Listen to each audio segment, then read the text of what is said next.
Hey folks, this is Wistful Deal here, and in this video here, we're gonna be looking at yet another album that I want to go ahead and cover and showcase to you folks and shine light on it because I think it's something very unique and very interesting, and particularly the specific one that we're gonna be looking into today or tonight, whichever time period you folks watch this video on. But I want to showcase this and everything purely because of what it's about and what it covers.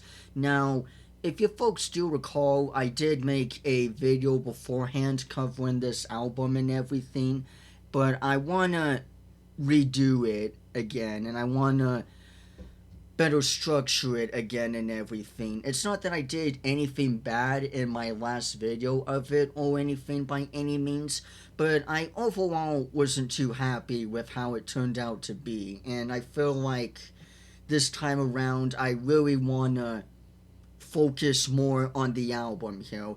If you folks don't know what I'm talking about, it's called Everywhere But the Center of Your Mind, and what's unique to me particularly about this one compared to all of the other caretaker fan projects that at least I've seen and looked into and that you folks have seen so far is that this one here particularly is about depression and its effects on the minds instead of dementia or Alzheimer's, and I want to showcase it more and really get a better, deeper look into it instead of briefly going over it and kind of sort of speed running it. Even though I didn't really intentionally mean to, I felt like I kind of did nonetheless. And so with this here, I really want to go into a deeper depth of it and to really look at it and really express the different meanings and how I overall feel on it, even if it is a bit challenging for me to find the words or try to find the meaning in it overall. So once this video gets completed and everything, I'm gonna take down the old one since it's not really gonna be in use. There's no reason to have two videos of it and everything.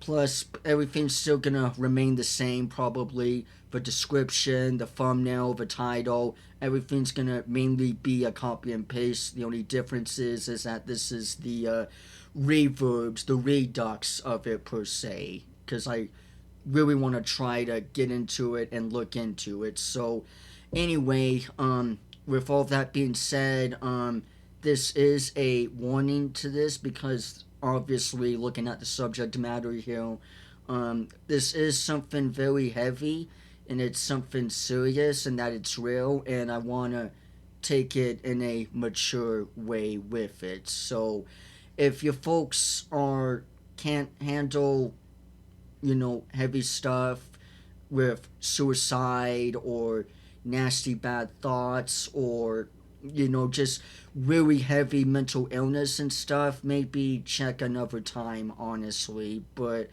if you folks can handle the heavy, ugly shit with me, then by all means, let's hop on board this. So, with all that being said, we're gonna look into Everywhere But the Center of Your Mind.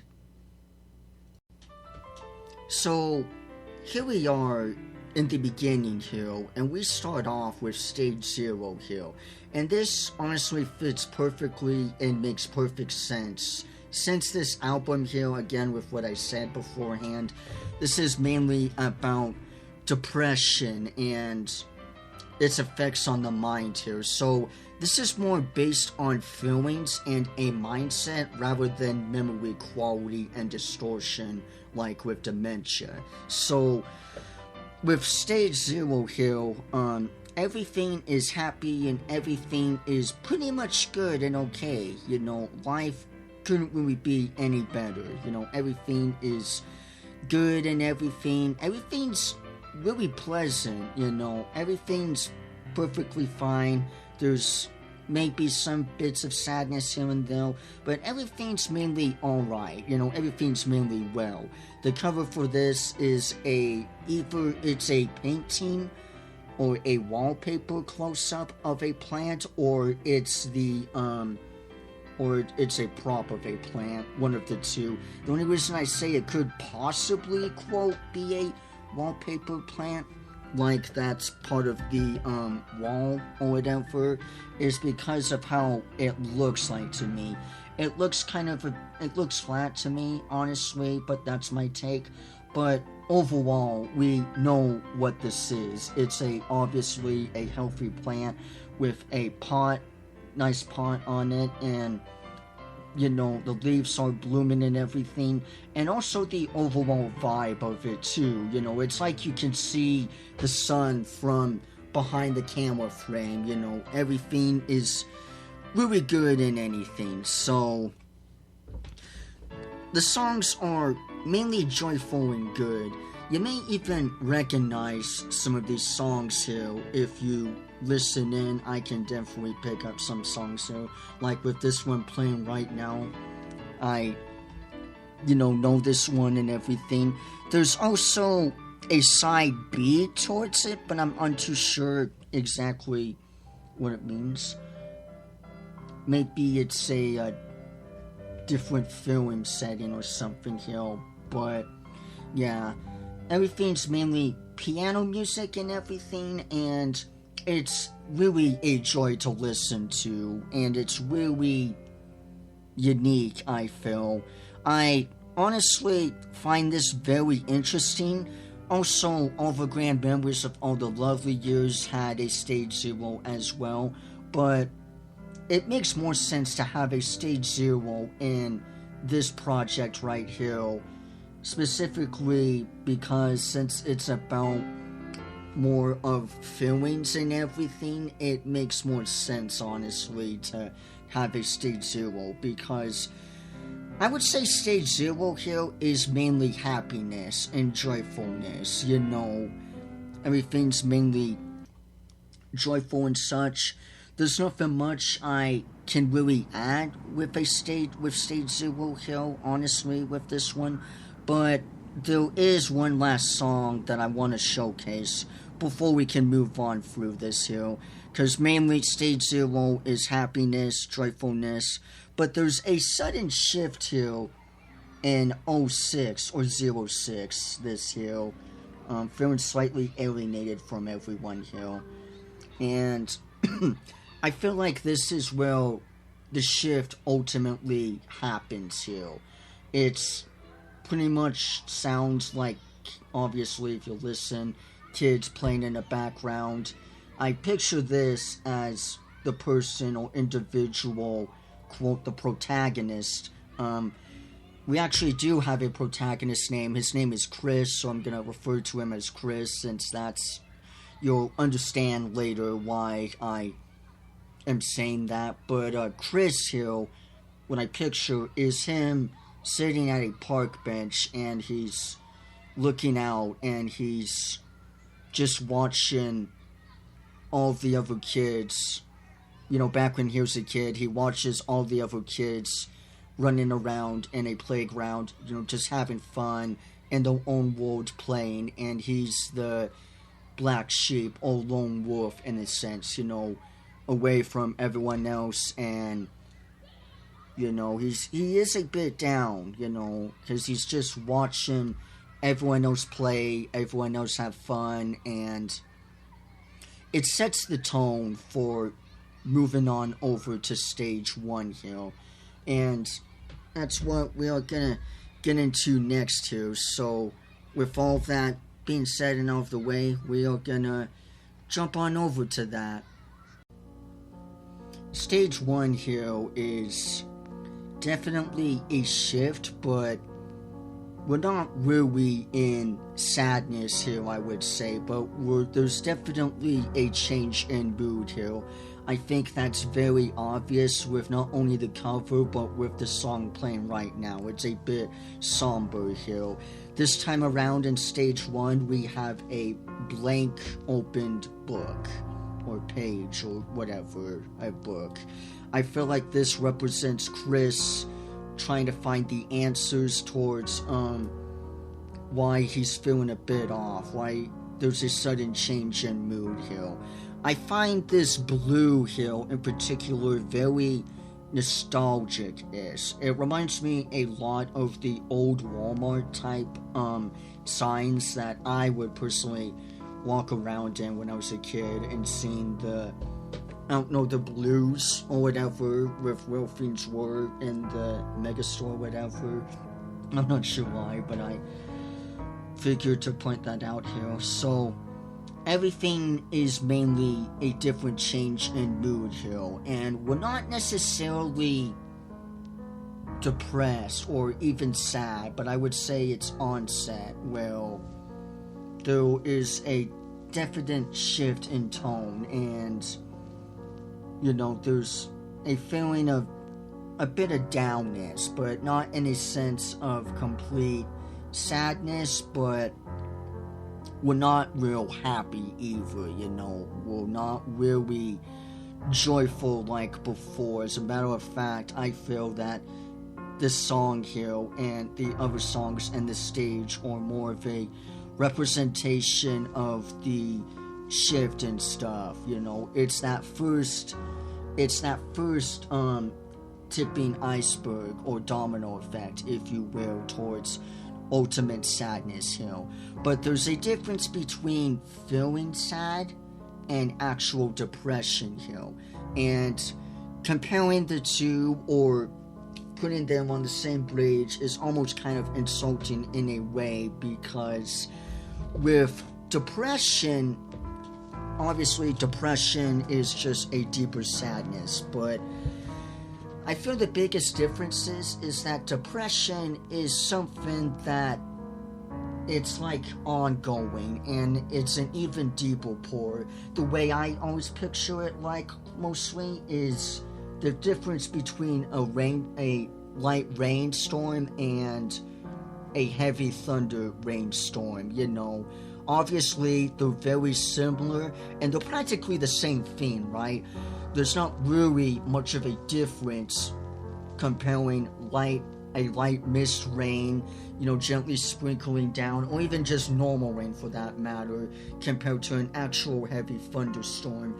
I feel like that, in a nutshell, can represent sadness in a sense, but there's a reason why we don't, there's a reason why we call heavy rain, or a heavy storm compared to light rain. And even though they're similar, I think there's differences towards that, very much similarly to overall sadness and feeling. Feeling sad is different. It's similar, but there's different reasons from actually being sad compared to actually having depression and whatnot. I hope that makes sense to you folks overall and everything. So I feel like right now, to say the least, till this is pretty much, well, maybe it's not raining necessarily. If it is, it's light rain, but like the storm clouds are at least present, and you can see them in the sense. That's just my ultimate take on it and everything, but everything is inherently fine and everything. I know the song just changed, but we're gonna shift it over a bit. But there's definitely a shift in tone here, and it's not, and again, it's not in the sense of memory quality or anything. This is purely based on feelings and mindset here, but it's more so on a feeling type, I would say. And I honestly find it very interesting here. We still have the light behind us, as it looks like, as you can see, but I feel like I said, with this opened book here that's blank, and it looks like it's about to turn the page over again, in a sense, to look at another blank page again. I feel like this is something, well, it's either Chris is trying to find the answer, but he can't quite see why, or he's trying to find something towards being happy again, or something, but he can't quite pinpoint exactly why. or exactly how, in a sense. So he's just looking over the book here, and it's pretty much the same. Or it could just be different activities, in a sense. A lot of the time, and you're going to notice this too as we go in further down and everything, people tend to get very bored with either their hobbies or fun activities, quote, and whatnot. They get bored with it. Depression takes away some of the joy that used to make you happy, and that's why people who, especially with severe depression, have a hard time trying to find happiness again, in a sense, because the stuff that used to make them happy or joyful doesn't really have that same effect anymore, sadly enough. And it's something I feel that is overall sad too. It's something that I've personally got affected by myself and everything, and still do to an extent. But yeah, overall, stage 1 is the onset, and it's, well, the storm clouds are here. We're not raining, but there is the storm coming here, in a sense, and things have shifted. Things aren't completely, depressing, but there's definitely a shift in tone.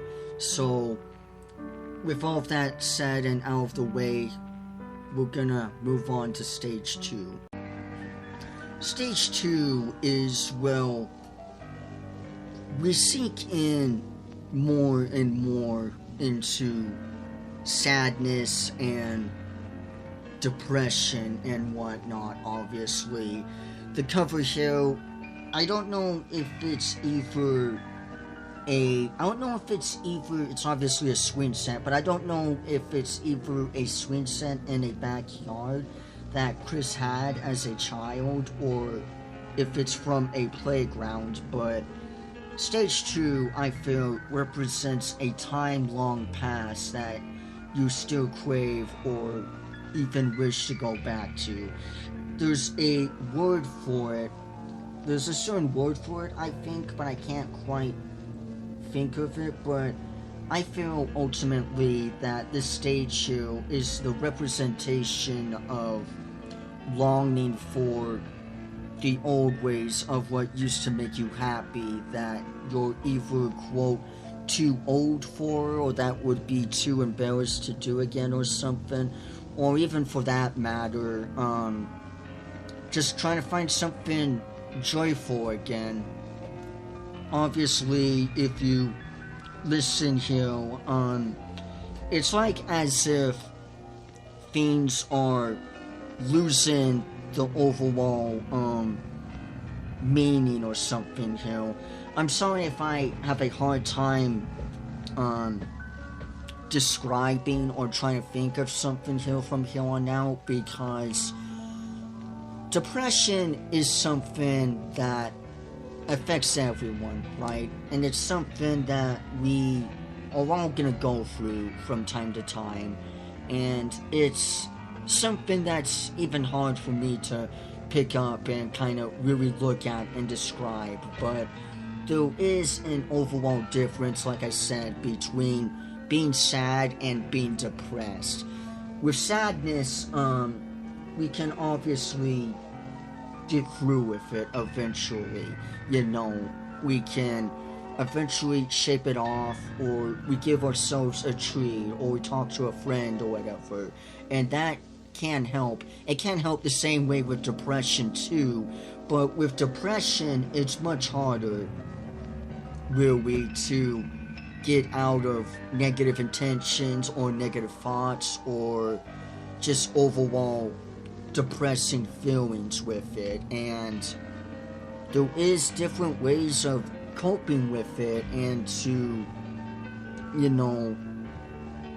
help in everything. And I overall feel like this is a representation of Chris like longing for more simple times when he wasn't so sad, hence representing this green swing set here when things were happy and everything. The shadow here in the back behind the swing set is a representation of as if the time is the manifestation of deterioration in the overall vibe and feeling. It's like as if it's evening time and he wants to keep swinging again. He wants to keep, because it's fun to swing and everything, but his mom or whatever, or dad per se, in a sense is like saying it's time to go, we have to get dinner, and he doesn't want dinner because he wants to keep swinging.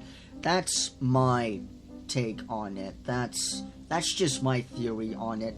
Plus with the kind of darkened shadows a bit over here and everything, it's like as if, to me at least, that it's something that they long for doing again, but kind of know that they can't get back to, or that they could, but they're too embarrassed to do it or too shameful to do it, because the stuff that they have now, that Chris has now, isn't really enjoyable compared to back when he was a kid.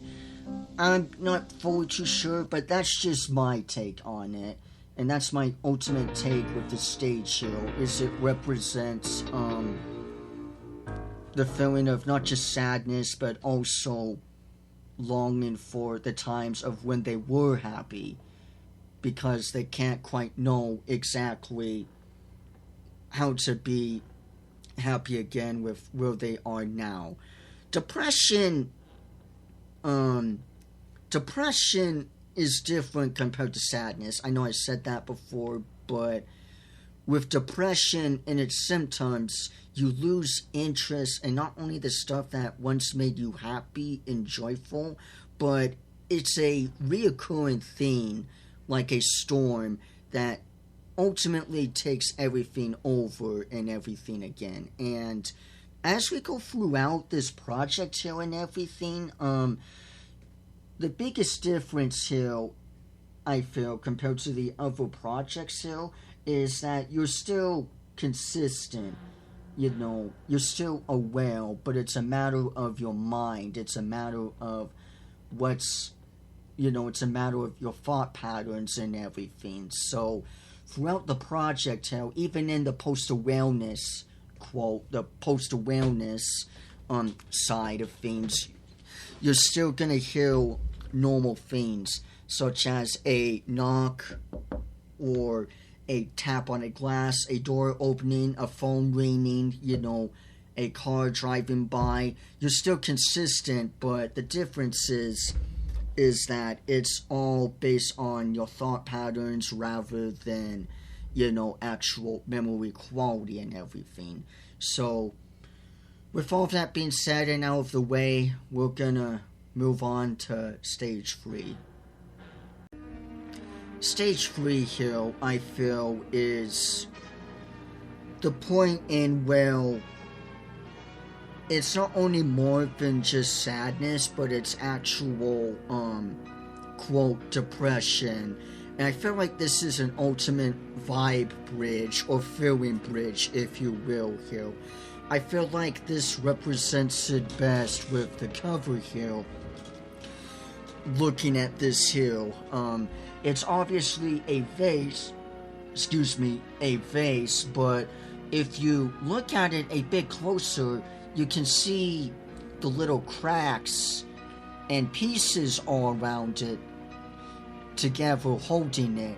I don't know if this is either a representation of Chris either trying to contain himself, but the emotions are getting the better best of him, and it's like a bubble about ready to pop, or if this was an accidental thing that the vase broke and he tried to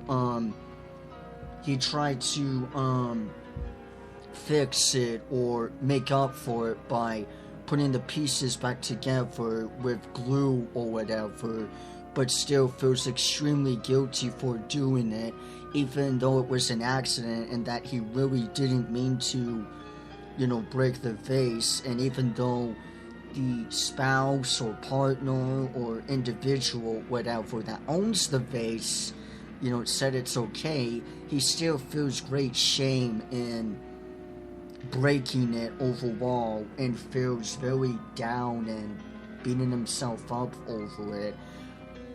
The vibe is overall darker here too. As we can look here, there's an obvious darkness up here, as well as the shadow here.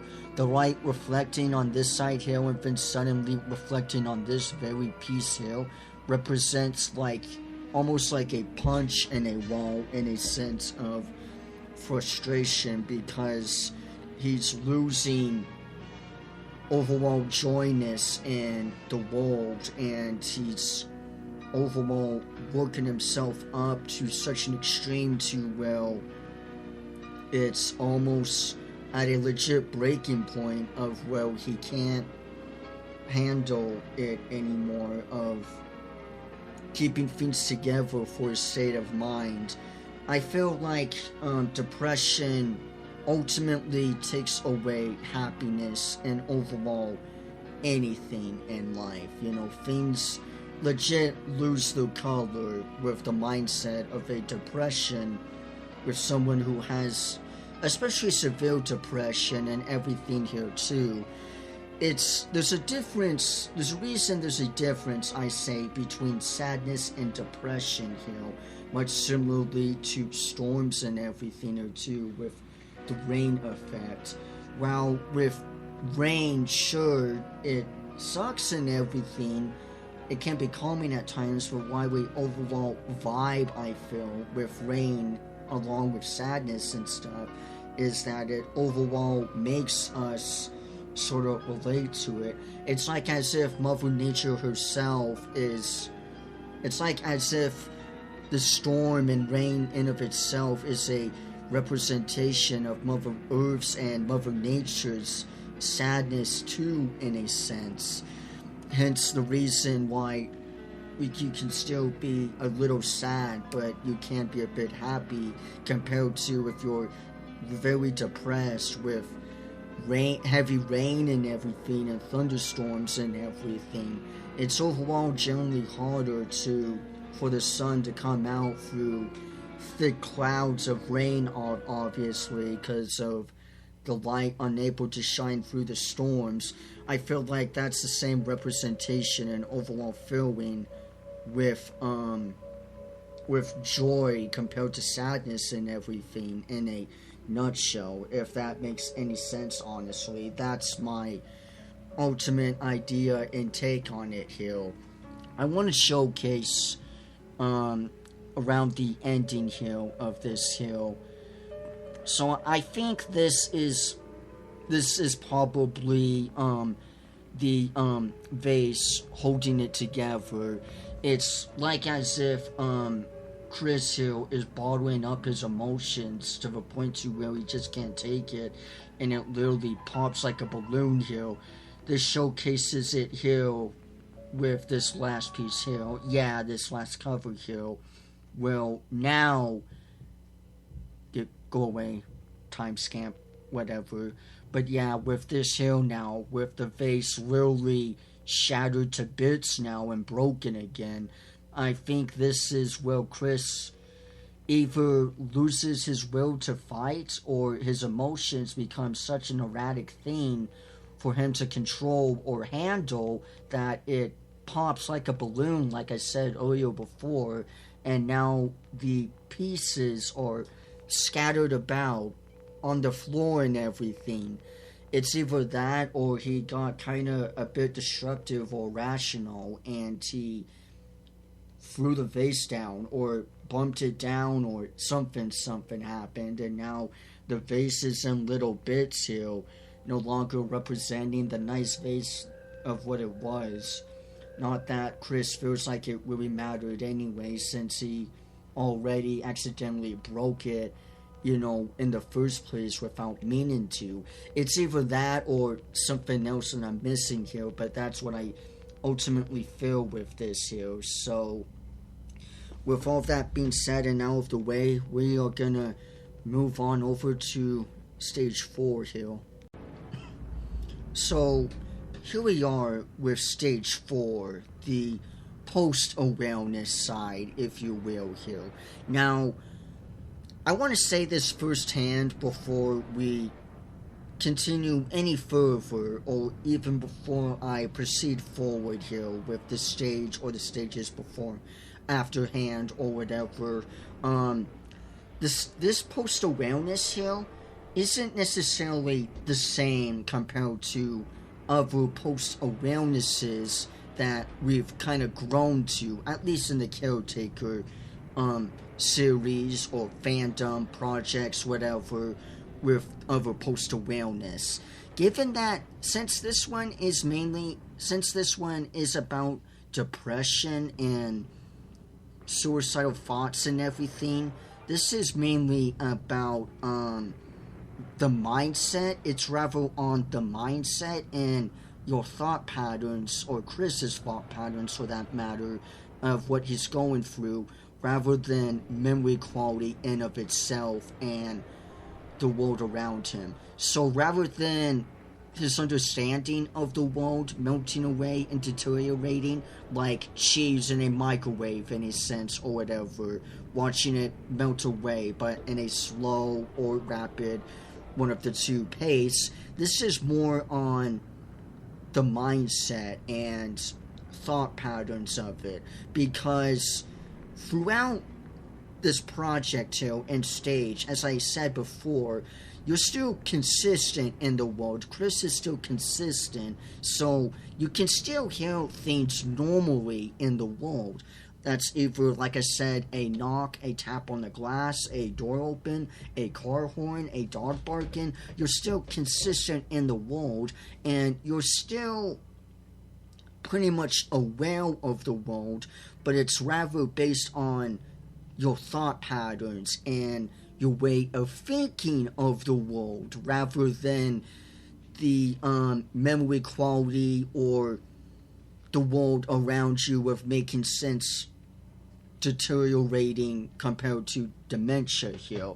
This, I feel like, represents the inner shell of the mind and of Chris here, or just some lady here, I guess. I think this represents these belts here, or whatever the hell these things are.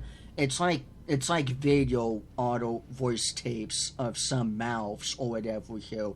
But I feel like these are representations of thoughts, and they keep coming in over, and it's like you're in a storm now, and they circle around you now.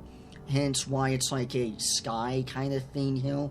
Over here, there's like nothing here really. It's just an empty void of oblivion. But it's surrounded by these things here that represent the thought pattern. Not just the thought patterns, but like the thoughts themselves. And it's like schizophrenia in a sense to me. Well, they keep circling around you. It's like being trapped in... It's like being surrounded with giant bees or some form of flying insects that are gigantic or whatever, right? Or just a shit ton of bees, a million bees or whatever, right? And it's like they're all buzzing all over, damn you. They sometimes get right in your ear, right in your damn face. Some will fall off, but nonetheless, they're all circling around you all over, and it's everywhere. But that still doesn't mean you're unaware of the world.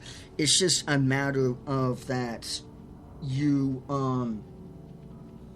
too distracted or too focused on the thought patterns, but you still can do things in the world, you know.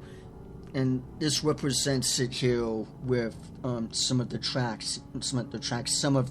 sounds here that will come through the tracks. I don't know if I can find any here,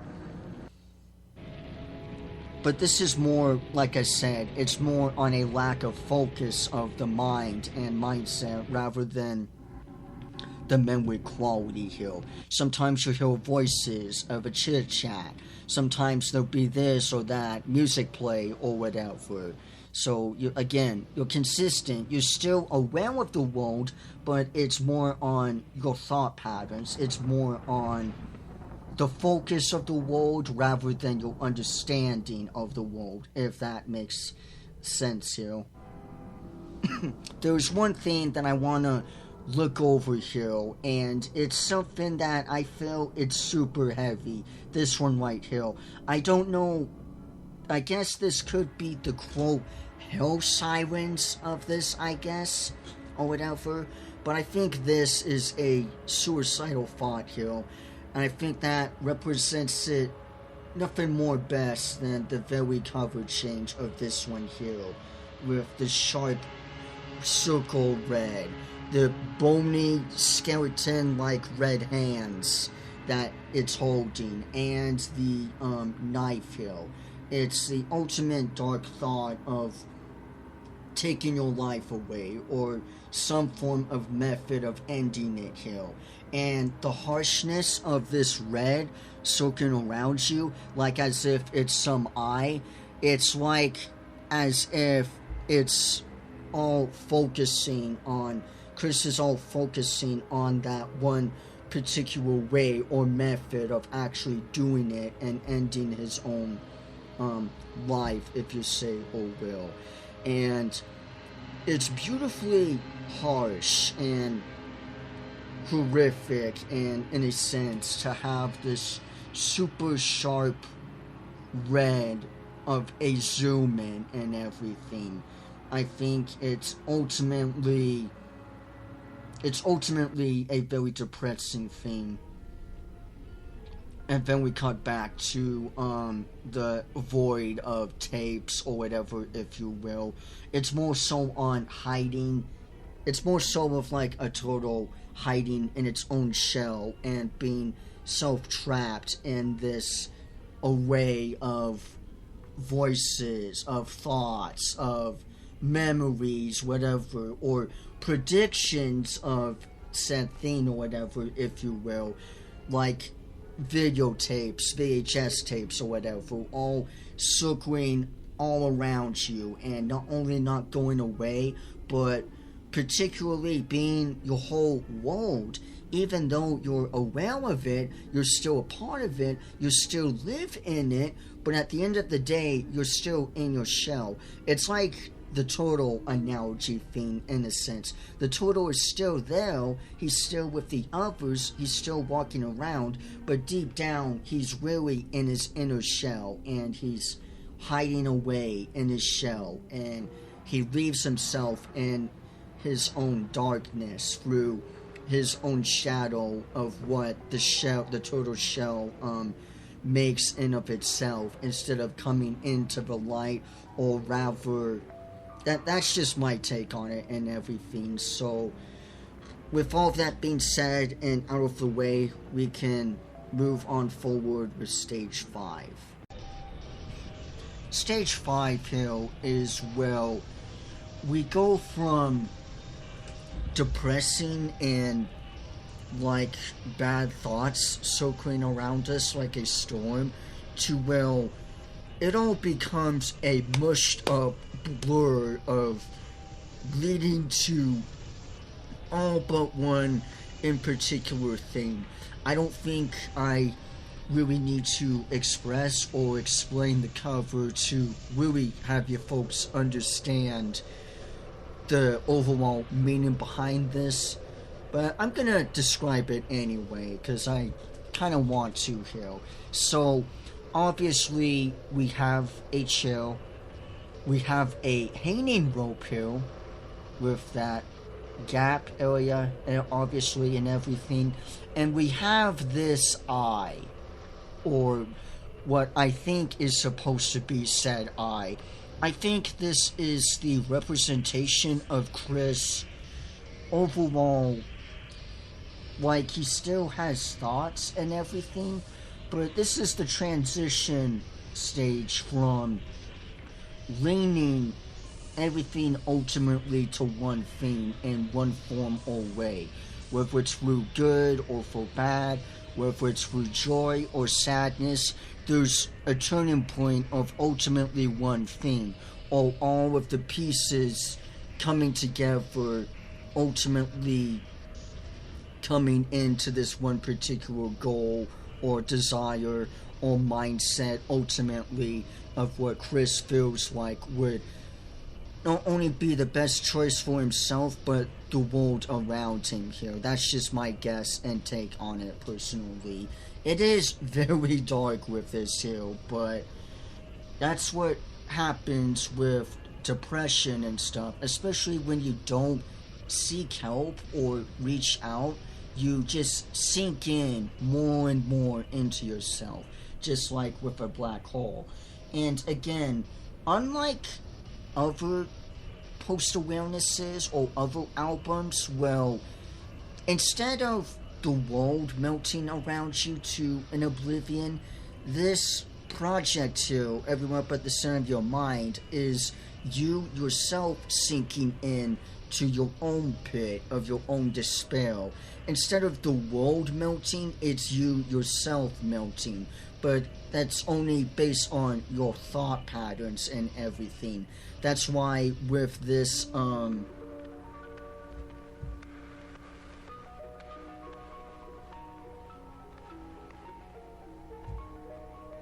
sorry about that. I just wanted to shut up though. That's honestly creepy. But that's what I talked about beforehand, is that there's still consistency. I think this is a memory here, honestly, a look back.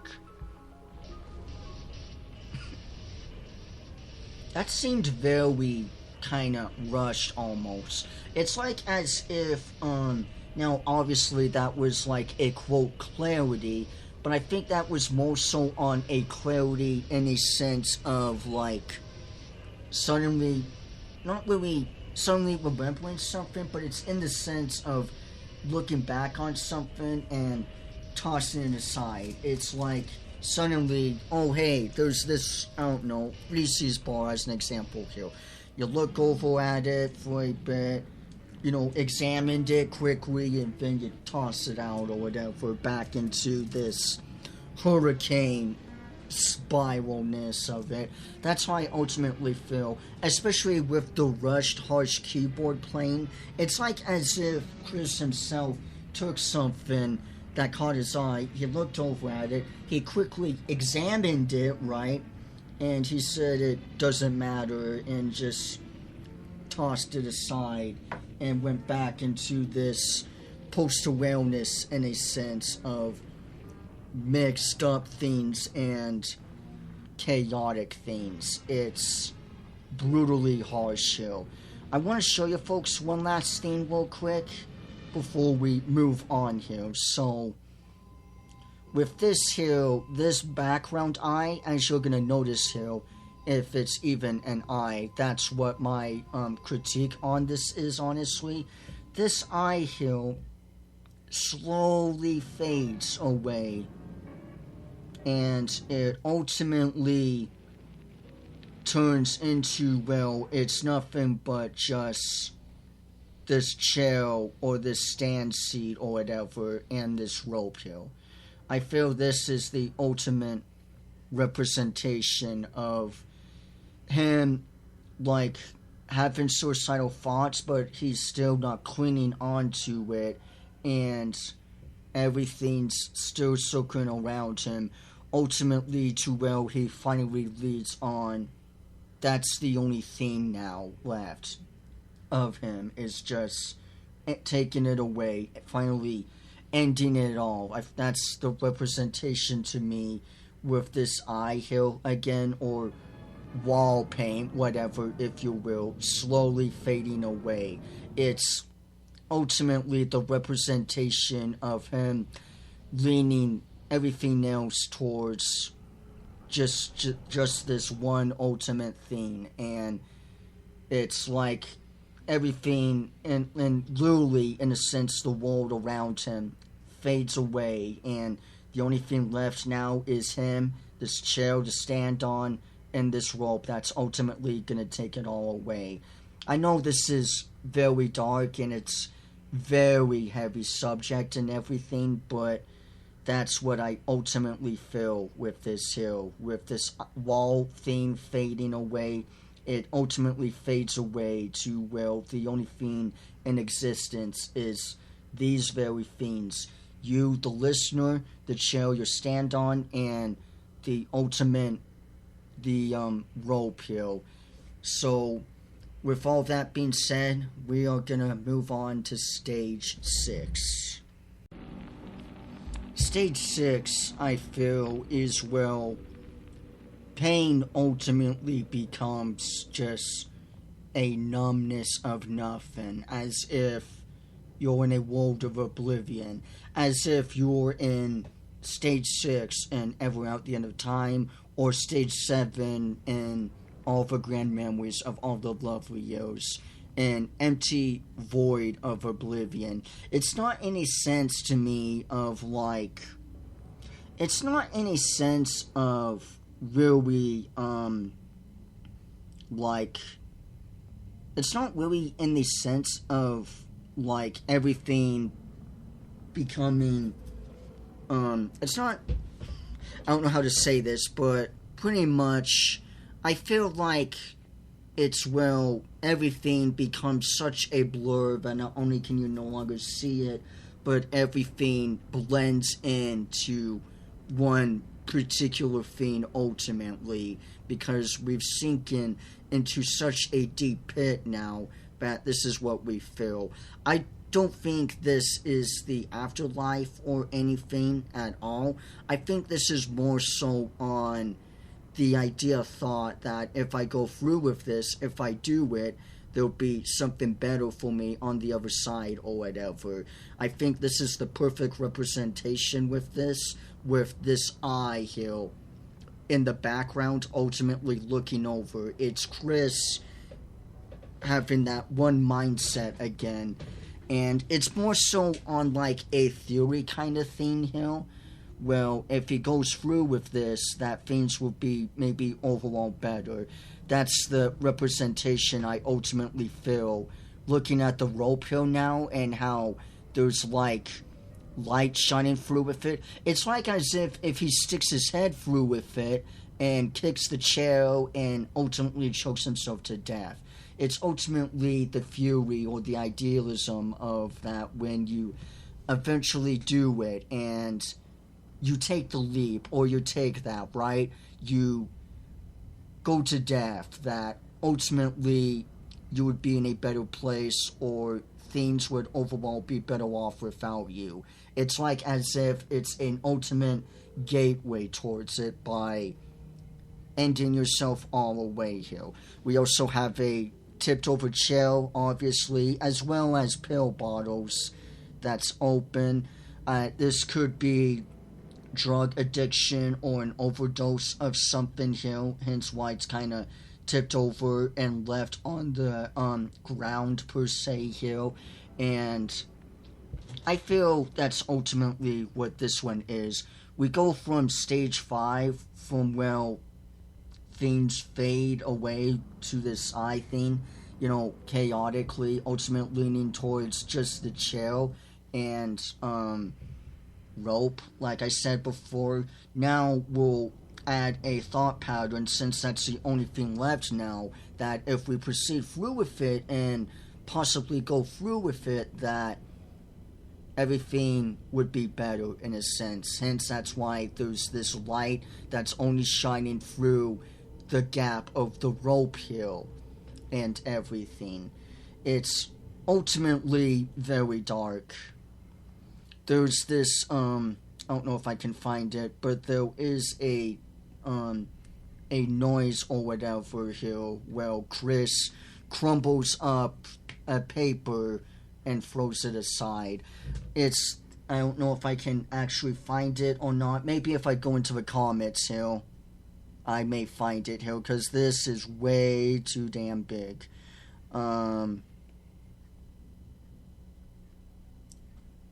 Okay, I guess not gunshot. Oh, shit. Wait, hang on. Okay, maybe it's here, possibly.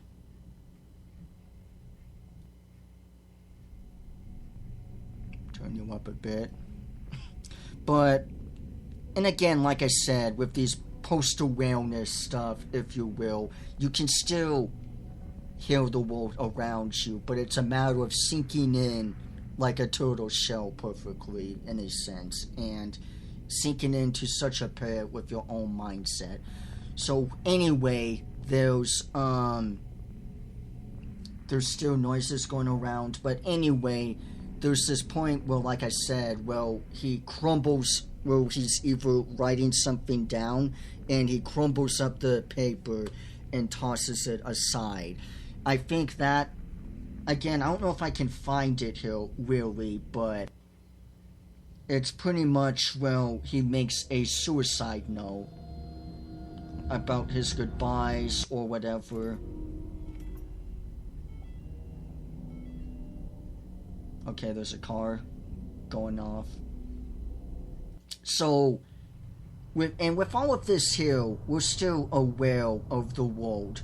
Everything that we've been through throughout this whole journey here, through stage 0 here, all the way up to this very point in stage 6. We're still consistent. We're still in the world. We didn't lose anything. The only thing we ultimately lost here is our joy and happiness in the world because of depression. And okay, so this here is I think it's echoing thoughts of finally doing it. I don't know, maybe if you listen closely.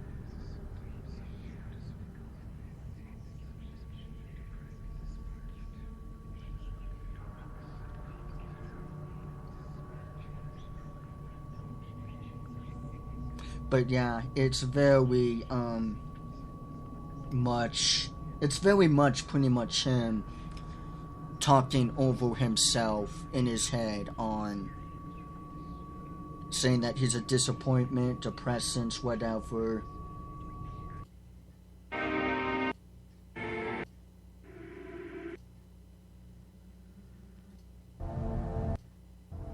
I think there's one point here, let me go here in the comments again, because I think someone said gunshot here. Yeah, the moment.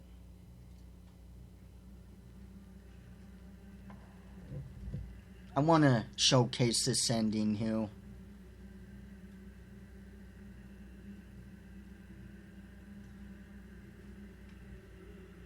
No, I didn't.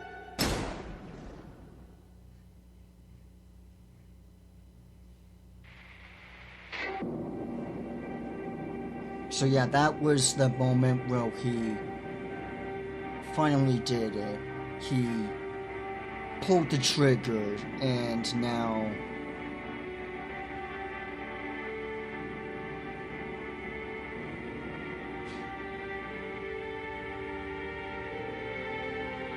I swear I heard this track before. But yeah, that's ultimately, well, he finally took his own life, and he's now either laying in his room somewhere or wherever he ultimately did it. But he finally did it. He pulled the trigger, and it's fucking done.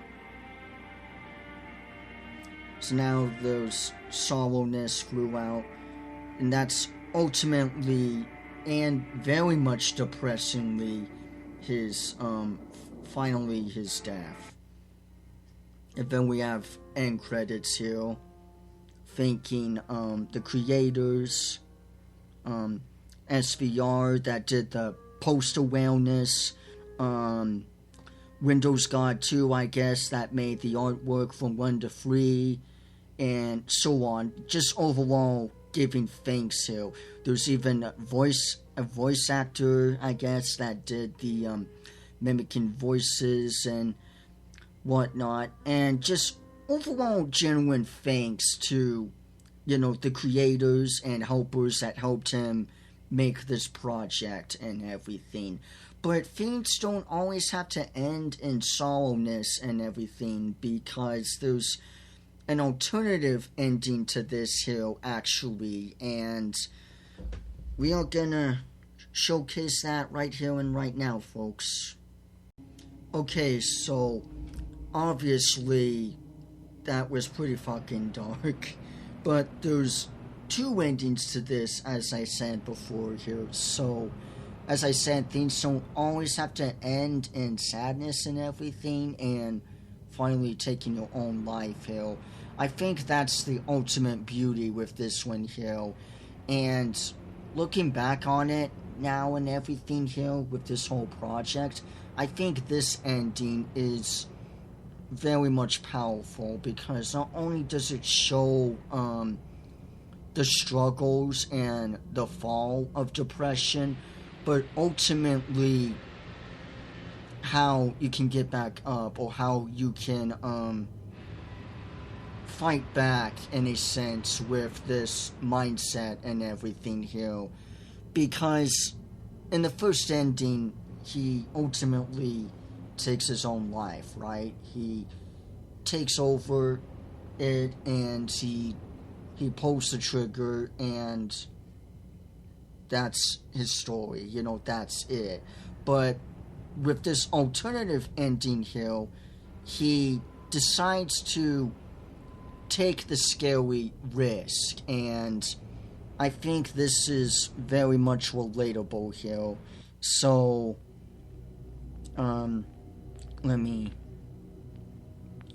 go over here. So with this ending here, Chris ultimately here, and you're gonna find out why I keep calling him Chris, the listener Chris, us Chris, if you will, with looking into this here, Chris's mind and everything, is this one right here. You're gonna see why here, because he ultimately decides to set up an appointment and meets up with a therapist here, and I think this is where beauty finally comes in here, or at least a light at the end of the tunnel, a different light at the end of the tunnel, if you will.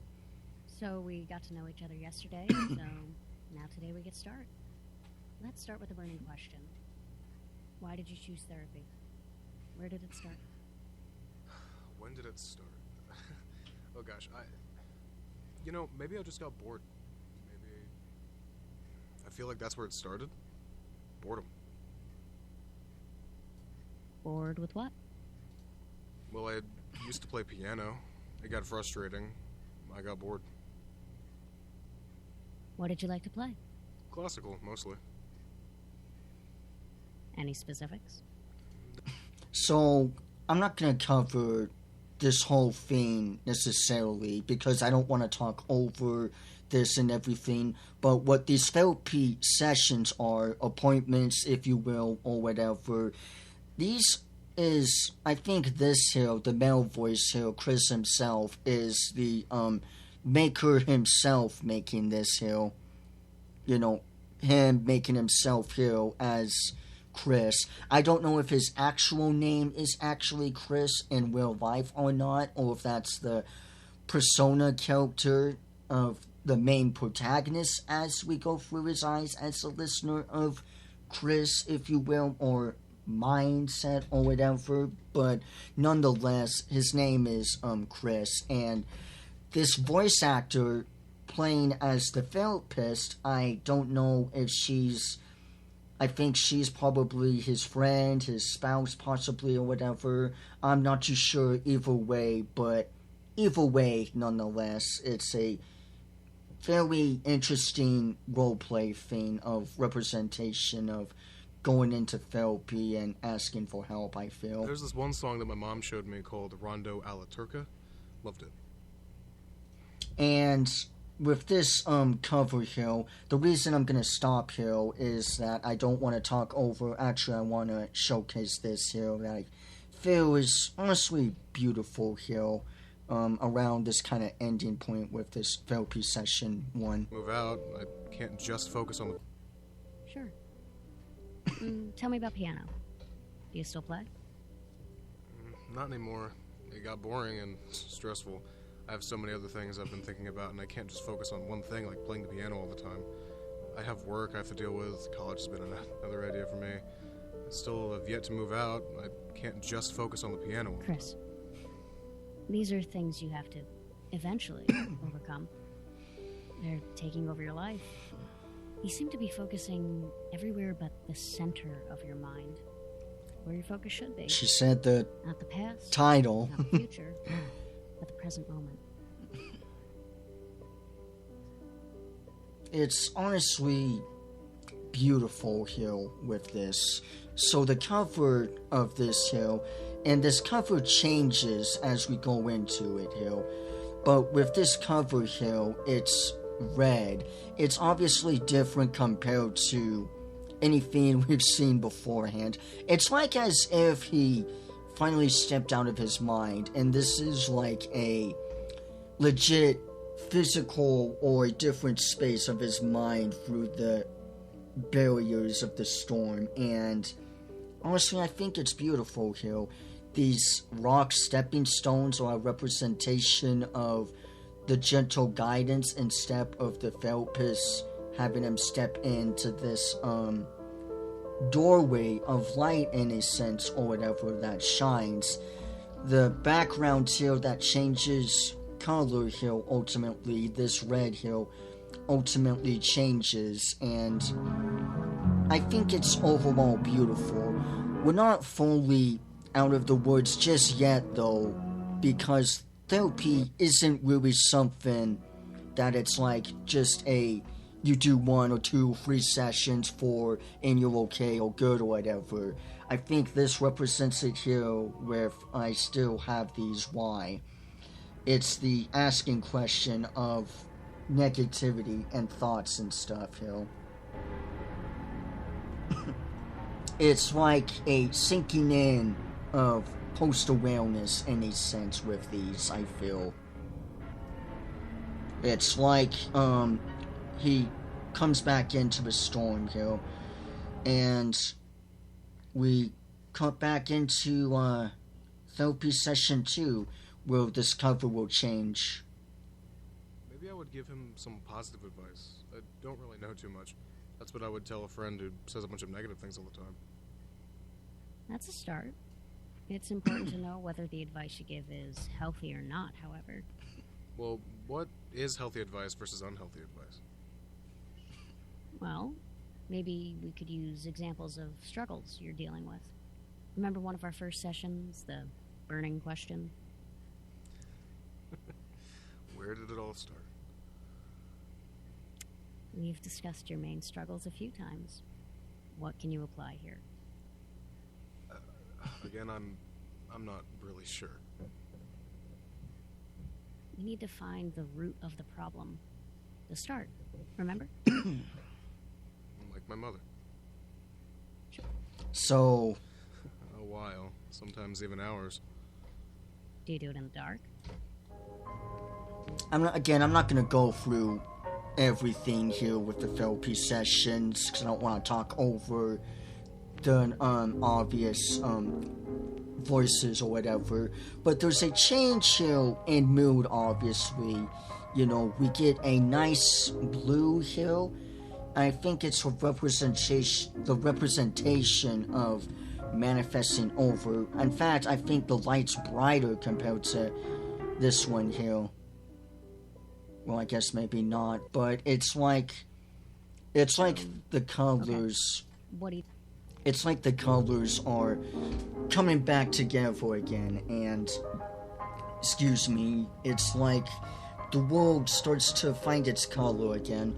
I think that's kind of the representation here of this shift from this purple-ish, from this red purplish thing, making its way over towards the blue. Similarly to back in stage 5, where that eye wall thing disappeared and the only thing remaining was that seed and rope, and everything else was fading away. And this here is ultimately beautiful with this last therapy session here. The cover pace hill, I that mean. helps you have a highest success rate. I'm glad we found the right pace. How long have we been doing this therapy already? Time flies. Only a few months. And within those months, we have already seen so much improvement for you, Chris. No, you don't have to say that. I don't have to say it, but I mean it. In fact, how would you feel about moving to bi-weekly instead of every week? What if I run into problems or something happens? Well, I'm always here. You can shoot me an email or leave me a voicemail. You can even text me. So, obviously, he feels happy again, and I think this represents it more beautifully than anything else. The cover here with this nice, beautiful, light blue-ish thing here. Light bluish thing. This light blue, wall here. And you can obviously see that the doorway here is bright and everything. And it's the representation of him walking in towards the light again, in a sense. And ultimately finding meaning again, or finding happiness again with what he's been through. And ultimately, this ending side here, I feel, is just as powerful, if not more powerful, than the other ending here. Not to say the other ending is bad or anything, but there's such a crazy thing here looking into this alternative ending, this ending 2 compared to 1, if you will. And that is pretty much the album of Everywhere But the Center of Your Mind. Now, I want to say a few things before we end this video here. And the first thing is, what I want to say before anything else, is that I don't necessarily think therapy or medication is necessarily a one-way ticket out towards depression. It's one of the methods, sure, but it's ultimately not necessarily, a one-way ticket towards ultimately escaping out of depression. It's honestly a crazy thing to me, looking back on this whole project thing here.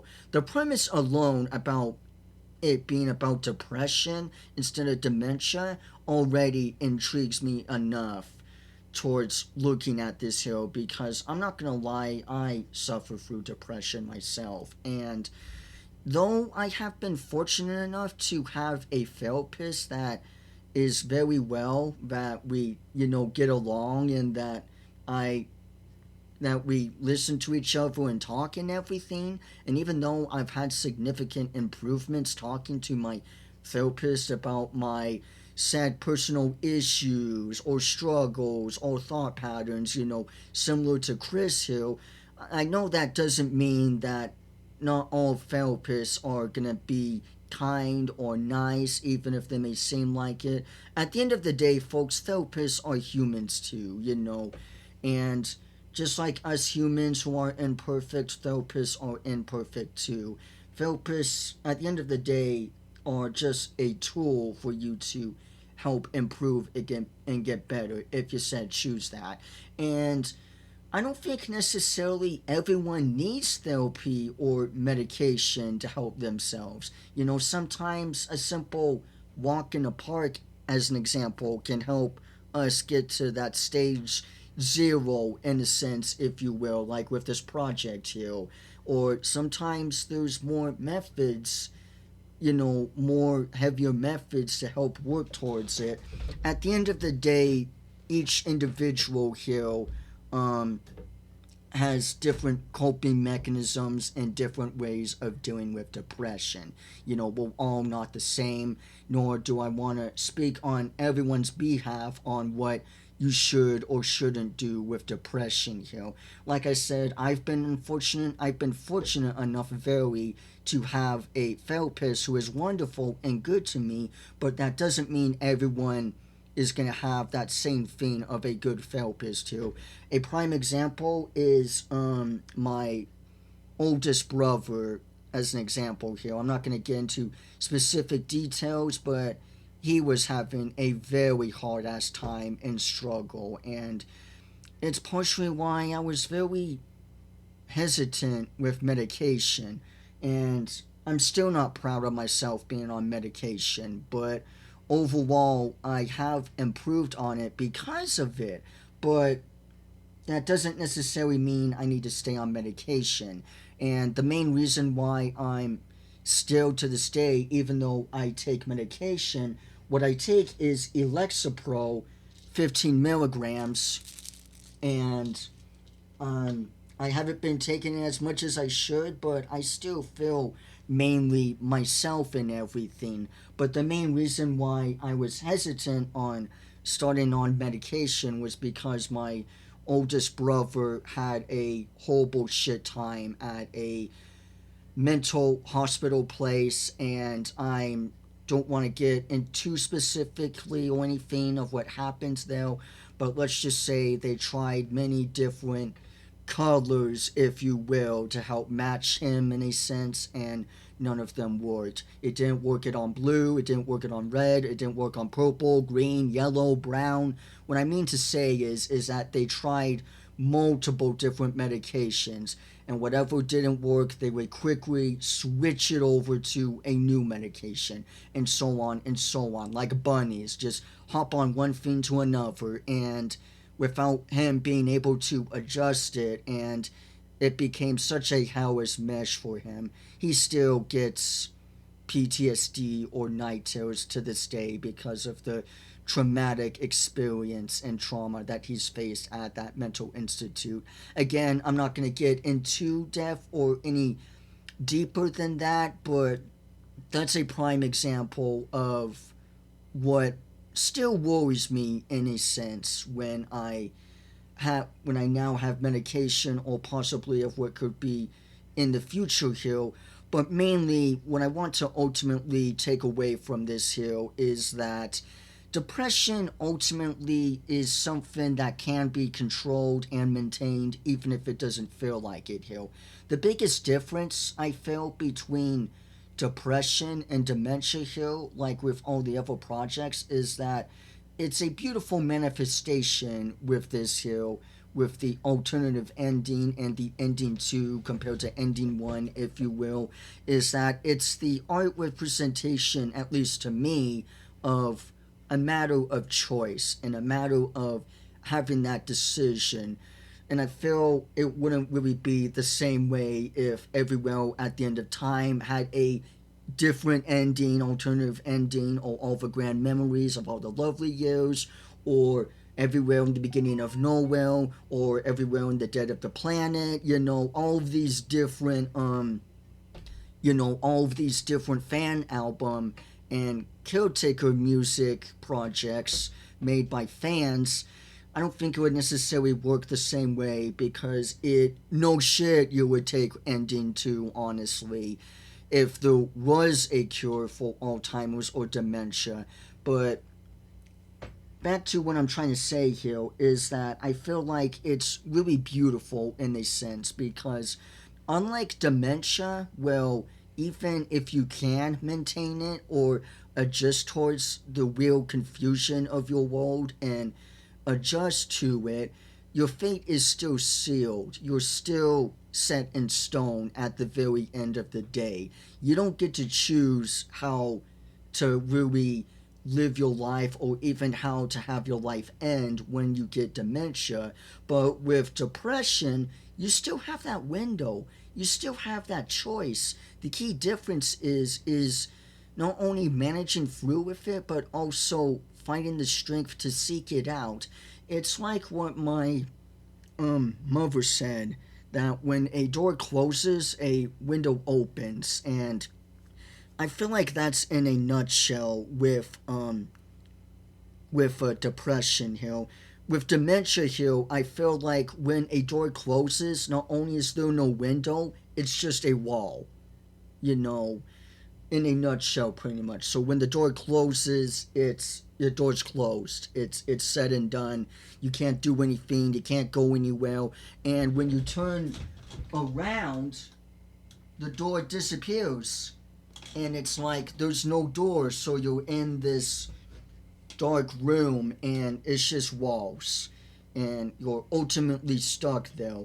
But with depression, I feel, even through the fog, even through the storm, even through hell and back and everything, that's like the post awareness, like with what we just witnessed beforehand, there's still that window. It's like a foggy, stormy rain, looking out in a foggy, stormy rain through a window. Sure, you can't really see it, but at the end of the day, it's still a pathway here, and I feel like that's ultimately the take I gave it away with these endings here, is that it's an overall choice at the end of the day. And even though we have methods of coping with our depression, through numbing the pain, either by drinking or getting high or, masturbating, if you will, different cheap dopamine hits to cope away and to run away from the storm, run away from, the post awareness, if you will, the negative thoughts, the overall storm and rain and everything. At the end of the day, you can only run so much, not just physically, but mentally. You can only do so much mentally and psychologically before it ultimately becomes too unbearable for you to run. We may have stamina in our bodies, but I feel like we have stamina in our hearts too, and in our mindset. And sometimes it's okay to take a knee. Sometimes it's okay to ask for help. Sometimes it's okay to take a hand. I don't think necessarily it's really about going on medication or going on therapy or a psychiatrist or a therapy session or a group session, whatever, talking about struggles and everything. It's more so on not only being okay to ask for help, but also finding the strength in yourself if you're going to get back on the horse or not. I feel that's ultimately the biggest take to me, with this project Hill. Not through one specific path, but finding the will and strength to carry on and being okay to ask for help. Because I'm not going to lie, honestly, I don't want to ramble too much here, but I'm not going to lie. When I was very hesitant with my therapy.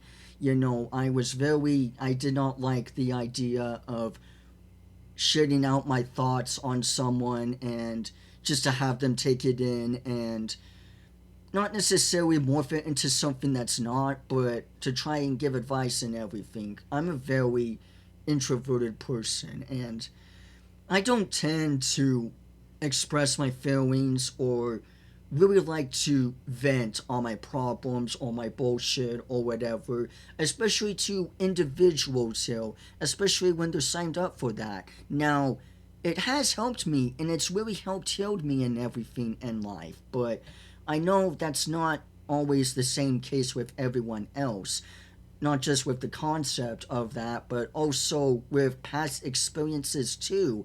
Like I said, therapists are humans too at the end of the day, and they may turn into something that it's not really, whether it's through medication or through a simple talk or some mental exercise that they try to get you through. Therapy isn't for everyone. The same way medication isn't for everyone. Many things that may work for you don't work for me, and many things that may work for me may not work for you. It's more so on finding a point that helps and works and everything. But there's a big difference between drinking away and running away from the post-awareness storm and actually facing it to heal from it. I feel like it's like it's like if you're hurt very badly, right? You have an arm or you have a bullet stuck on your arm here, right? And it fucking hurts real fucking bad. So what you do, in a sense, it's like you take a numb shot. Let's pretend this is a numb shot here, okay? And it's like, to me at least, what I picture it, when someone drinks their emotions or eats their emotions or whatever rhyme or way, kind of like Angel Dust in Has Been Hotel, right? Where he puts on a facade, a mask in a sense, right? Pretty much when it to me, what I'm trying to say is that it's like you keep taking numb shots on that painful area of that bullet arm or whatever to help ease the pain away. But at the end of the day, that doesn't really heal you. Sure, it stops the bleeding, it stops the pain, it pretty much stops, but it doesn't really heal. It's like it forces the rain to stop, but the storm clouds are still there in a sense, is what I'm trying to say. If you truly, want to heal, you have to find that sunshine. And I can't say in specific on how that may or may not work for you, because at the end of the day, that's something you have to find for yourself. And you know what? Sometimes maybe drinking away or eating away or this may help you, but to truly heal, you have to take the bullet out and, you know, actually wrap it up and heal, because, like I said, at the end of the day, you can only run so far from a storm psychologically. You can only do so much mentally and emotionally in your head before it becomes too much. And, that may be cool if some folks live on that, honestly, by drinking away, smoking away, getting high away, but at the end of the day, true healing comes from heal, I'd say, not through addiction or through crave just because of a dopamine hit, but through actual heart and of healing and everything. I feel like that's what ultimately heals you from. It can either be for yourself, simply your friends, a simple walk in a park, or even when there's no other options and you go to a therapist or go on medication and everything. And ultimately, there's no shame in that whatsoever. At the end of the day, ultimately, the ultimate thing here, what I'm trying to say, is that your health and well-being is more important than anything else in this damn world. It's more important than your cravings. It's more important than, this or that, whatever. Whatever comes first is your overall health. It's not just physical, it's also psychological, mental, and emotional. It's not just the inside of the healing that counts. It's not, excuse me, not just the outside, but the inside is what I meant to say. But overall, at the end of the day, we all have different methods. We all have different ways of coping, and we all have different ways of getting through our struggles. And I feel like for a project that represents depression in a way and shines light on it, I feel is an overall a not only very unique thing, but it's a very beautiful thing because I've suffered that myself. My friend James suffered through that. My oldest brother suffered through that. We all get a bad day. I think I speak for everyone when I say we all have a bad day. We all have a shit day that we either wish to forget or shit just didn't go away. It's okay to be sad. Hell, it's okay to be depressed. It really is. It's okay to have these post-awareness thoughts in a sense, especially if it's rightfully so and everything. But there's a difference between numbing the pain and healing from it. And I feel like shining light down on it as a negativity thing of depression, it's, yeah, I get it. It's overall a not very pleasant thought and everything, and it is a mental illness at the end of the day, very similarly to Alzheimer's and dementia or schizophrenia or whatever mental disorder or disease there is out there. But that still doesn't mean that it can still be justified, at the end of the day, because justification makes us relate to one another and everything. And even though we have different methods and different coping mechanisms, at the end of the day, we're all just trying to get away from the storm. We all have different methods of doing it. It's like some of us are on a boat, a speeding boat. Some of us are swimming. Some of us are going straight up to the clouds to get up past the clouds and into the sun.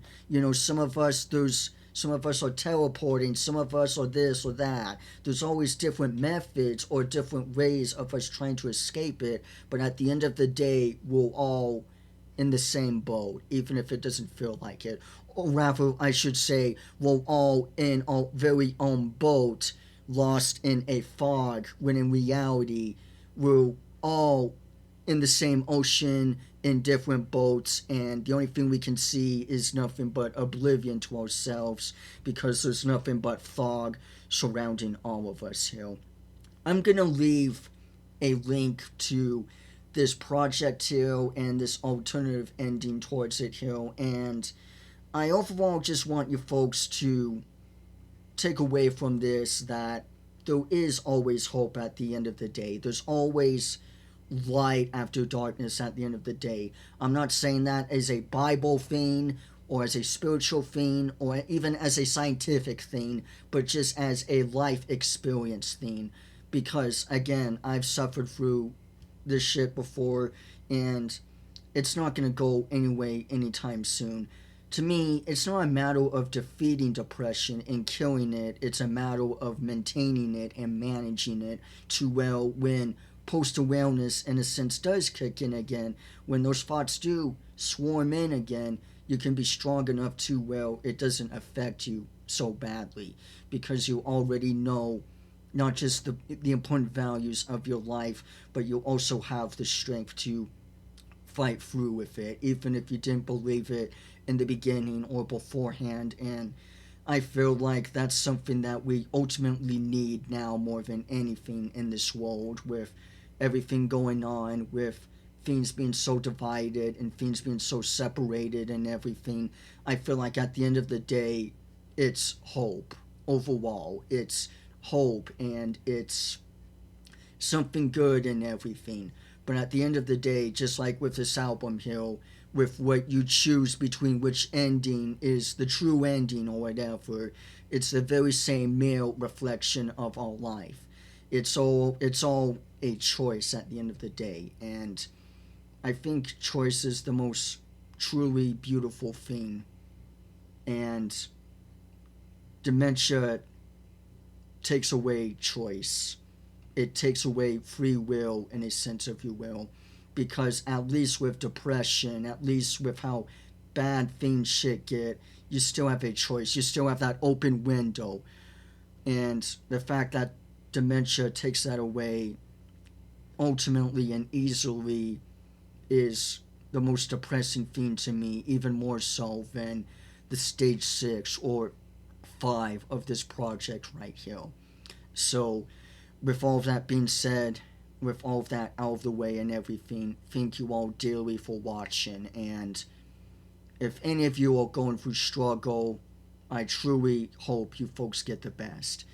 Because even if we can't see it, the light's still there. There's always a pathway. And if you can't see it, then I sure damn can. Because I've been through it and I faced it before.